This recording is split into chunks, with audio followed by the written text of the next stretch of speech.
La sclérose en plaques est une maladie inflammatoire du système nerveux qui touche le cerveau et la moelle épinière. Il s'agit d'une maladie chronique, c'est-à-dire qu'une fois contractée, elle va accompagner la personne tout au long de sa vie. On recense environ 4600 nouveaux cas en France chaque année, plus souvent chez les femmes que chez les hommes. Globalement, la fréquence de la sclérose en plaques serait supérieure à 100 cas pour 100 000 habitants. Quelles sont les lésions de la sclérose en plaques ? Dans la sclérose en plaques, les cellules qui fabriquent la myéline sont attaquées par un processus auto-immun, c'est-à-dire que le corps attaque ses propres cellules. La myéline est endommagée et laisse place à des lésions épaisses et dures dispersées dans le système nerveux central. Ces lésions sont nommées sous le terme de plaques de démyélinisation. Selon la localisation et l'importance de ces plaques, les informations qui transitent par le système nerveux sont plus ou moins perturbées. Les symptômes de la sclérose en plaques sont le reflet de ces anomalies. Ces plaques peuvent bénéficier d'un processus de remyélinisation expliquant la récupération des poussées. Quelles sont les causes de la sclérose en plaques ? Les causes exactes de la sclérose en plaques restent inconnues à ce jour. Différents facteurs sont à l'origine de cette maladie, notamment la prédisposition génétique. La probabilité d'apparition de la sclérose en plaques est plus grande dans les familles déjà concernées par la maladie. Ces facteurs génétiques auraient un rôle sur l'immunité de la personne. D'autres facteurs associés à cette prédisposition génétique pourraient favoriser l'apparition de la maladie, comme par exemple le climat caractérisé par un manque d'ensoleillement, surtout pendant les 15 premières années de vie, associé à une carence en vitamine D. Mais ce n'est pas tout. Le tabagisme actif ou le tabagisme passif dans l'enfance, les polluants atmosphériques et l'obésité seraient aussi des facteurs favorisants. Enfin, d'autres origines possibles ont été évoquées, comme par exemple certains virus comme celui de la rage, de l'herpès, de la rougeole, de la rubéole, certains rétrovirus ou le virus d'Epstein-Barr responsable de la mononucléose infectieuse entre autres. Néanmoins, aucun mécanisme expliquant comment ces facteurs participent au développement de la maladie n'a été identifié à ce jour. Quels sont les symptômes de la sclérose en plaques ? La sclérose en plaques se manifeste de manière très variable selon les patients.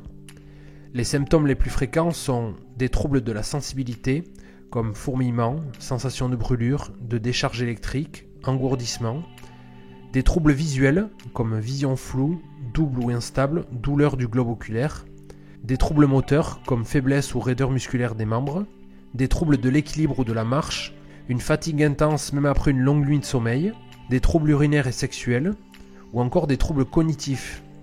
Tous ces symptômes dépendent de la zone du cerveau ou de la moelle épinière touchée par les lésions et ne coexistent pas en même temps chez une même personne. Selon l'évolution de la maladie, on définit 3 formes de sclérose en plaques. La forme dite récurrente rémitante, où la maladie évolue par poussées successives entre lesquelles la maladie ne progresse pas. Une forme dite progressive secondaire, où la maladie progresse de façon plus ou moins rapide entre les poussées. Et la forme dite progressive primaire, où la maladie évolue d'emblée de façon lente et progressive, avec ou sans poussée surajoutée. Quel est le diagnostic ? Le diagnostic de sclérose en plaques est classiquement établi par un neurologue en fonction des symptômes décrits par le patient et de leur apparition dans le temps. L'IRM est l'examen de référence pour le diagnostic et le suivi de la sclérose en plaques. Il permet au neurologue de bien visualiser les lésions présentes dans le système nerveux central et de repérer les régions cérébrales touchées par l'inflammation. L'aspect des lésions sur l'IRM permet de déterminer s'il s'agit de lésions récentes ou de lésions plus anciennes. La ponction lombaire peut également aider à établir le diagnostic en recherchant des signes d'inflammation dans le liquide céphalo-rachidien. Quel est le traitement de la sclérose en plaques ? Il n'existe à ce jour aucun traitement curatif de la sclérose en plaques. Les thérapies visent à diminuer la réaction inflammatoire et donc ralentissent l'évolution du handicap. On peut différencier 2 types de traitements, celui de la poussée et le traitement de fond. Concernant la poussée, il est généralement administré aux patients des corticoïdes à forte dose pour accélérer la récupération. Quant au traitement de fond, il utilise des immunomodulateurs et des immunosuppresseurs qui diminuent la fréquence des poussées et freinent la progression du handicap. Les médicaments dits immunomodulateurs agissent en régulant l'activité du système immunitaire et en diminuant l'inflammation et les lésions provoquées par son activité contre la gaine de myéline. Par ailleurs, l'activité physique adaptée fait également partie des traitements non médicamenteux de la sclérose en plaques. En effet, la pratique régulière d'une activité physique contribue à maintenir force musculaire et coordination motrice, mais aussi à lutter contre l'isolement social ou la dépression. Les patients qui ont recours à ces activités adaptées témoignent de bénéfices physiques, par exemple sur l'autonomie et l'endurance, mais également de bénéfices psychosociaux. Aujourd'hui, la recherche cible différentes étapes de la maladie afin de proposer de nouveaux médicaments aux mécanismes d'action complémentaires.